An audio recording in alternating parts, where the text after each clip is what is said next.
স্বামীর সাথে যখন ঝামেলা হচ্ছিল তখন অনেকেই বলছিল স্বামীর সাথে বনিবনা না হলে ছেড়ে দাও, এর থেকে ভালো ছেলে পাবে, কারণ তোমার চাকরি আছে। আমিও ভেবে দেখছিলাম তাই তো, কিন্তু বাস্তবতা পুরোটাই উল্টা। যতই ভালো জব থাকুক না কেন, দ্বিতীয়বার যখন কেউ আপনাকে বিয়ে করতে আসবে বা বিয়ে করবে, হয় সে আপনাকে করুণা করবে, না হয় সমাজ পরিবারের কথা চিন্তা করে আপনাকে রাজি হয়ে যেতে হবে দায় মুক্তির জন্য। ডিভোর্স পরবর্তী বিয়ে করা এক আপুর সাথে আলাপ হলো। বলল, ভাই বিয়ের ৩-৪ মাস ভালো গেল, এখন প্রতিনিয়ত খুঁটা দেয়। আমি ভালো হলে আমার কেন ডিভোর্স হলো, আমি খারাপ, নষ্ট, বদমিজাজি ইত্যাদি অনেক কিছুই। কিন্তু এখন এসব অপমান সহ্য করে সংসার করে যেতে হবে মুখ বুজে। আগের যে ফ্রিডম ছিল এখন তা নাই। মনের দিক থেকে বড় হয়ে আর থাকতে পারি না, সব সময় নিজেকে ছোট মনে হয়। দ্বিতীয় পুরুষের ছোঁয়া প্রথম পুরুষের অনুভূতিগুলো মনে পড়ার মতো এত বাজে অভিজ্ঞতা যেন কারণ না হয়। স্বামী স্ত্রীর সম্পর্ক ভুল বুঝাবুঝি হলে নিজেরাই মিটিয়ে ফেলুন। তৃতীয় কোনো ব্যক্তির পরামর্শ নেবেন না। আপাতত দৃষ্টিতে মনে হতে পারে যে ডিভোর্স হলেই হয় বেঁচে যাব, বাঁচবেন ঠিকই, কিন্তু একা হয়ে যাওয়ার যন্ত্রণা আপনাকে শেষ করে দিবে।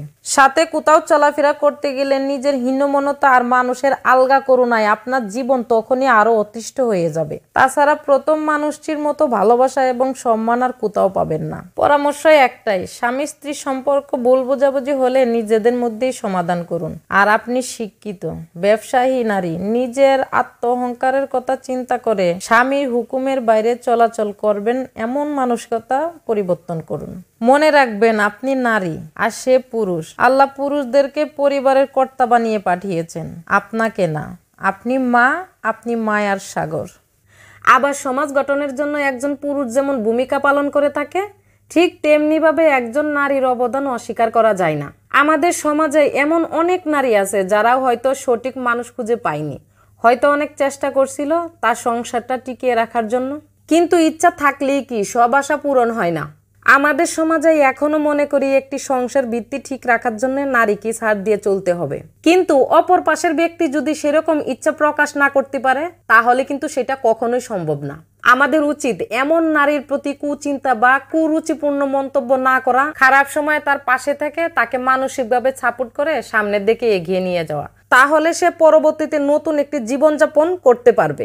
যাই হোক, আপনাদের সাথে অনেক কথাই বললাম, অনেক কথাই শেয়ার করলাম। আর এখানে আপনাদের সাথে কথা বলতে বলতে এখানে আমার গরুর মাংস রান্না করা শেষ, আবার এখানে ভর্তাও করছি। আর এই ভর্তার রেসিপিটা যে এত মজার, এই পুরোপুরি ভিডিও আপনাদের একটা দেব, দেখবেন। এই ভর্তা যদি একবার করে খান, 1 প্লেট ভাত খেতে পারবেন এই ভর্তা দিয়ে। ভর্তাটা আসলেই খুব মজা হয়েছে। আর আমি এই ভর্তার পুরো ভিডিও আপনাদের কাছে একদিন শেয়ার করব, পুরো ভিডিও। তা সবাই ভালো থাকবেন, সুস্থ থাকবেন। আসসালামু আলাইকুম। আর আমার ভিডিওটা কে কোথা থেকে দেখছেন বলবেন।